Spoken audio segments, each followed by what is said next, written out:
If you're into garden railroads and you want to see how we built this little locomotive and tender, stay tuned, because that's exactly what we're going to talk about today on the Kit Bashers.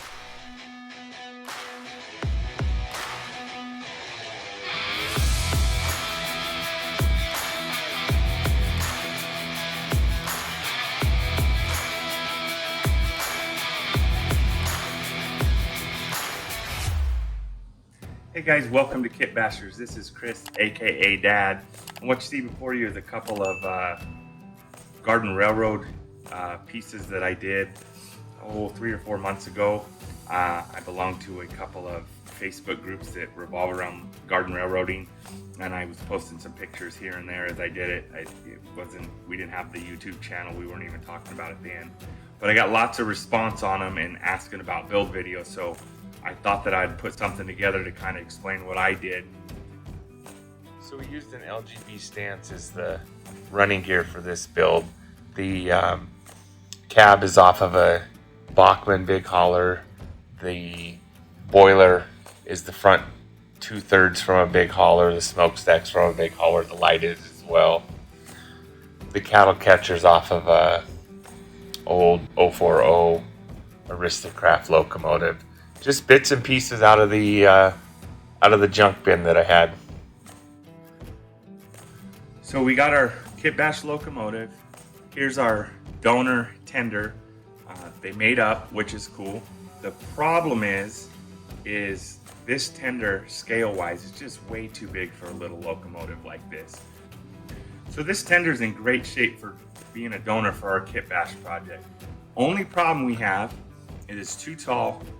It's too long, it's the wrong road name. We can fix all of that stuff with a dose of imagination and a little bit of modeling magic. So here you can see we've got the 3-inch section taken out. We've got the 1-inch chop completed.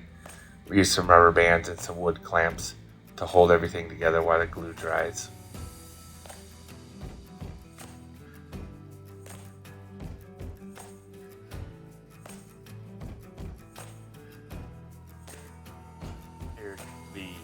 Body's reattached to the frame, which we took the 3-inch section out of as well. Just getting ready to do the final body work in preparation for paint. Got the body work finished up and a coat of black on.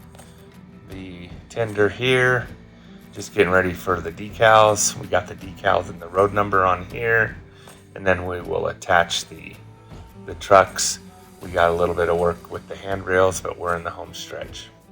So after we do the 3-inch section and we do the 1-inch chop, we put her back together. This is what gives us our final dimensions for setting behind the locomotive that we did.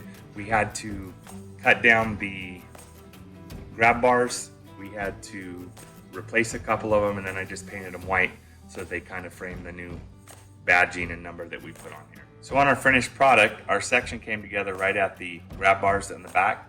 That was by design. It just helps hide them a little bit better. On the bottom, on the frame, same kind of deal comes together here, right here in the middle. We used some extra styrene from the sections to reinforce the joint. We did the same thing on the inside, painted it up, never see it. Here along the top, you can see the seam, but my goal eventually is to put some tools here to help kind of blend that away. But overall, it ended up turning out pretty cool.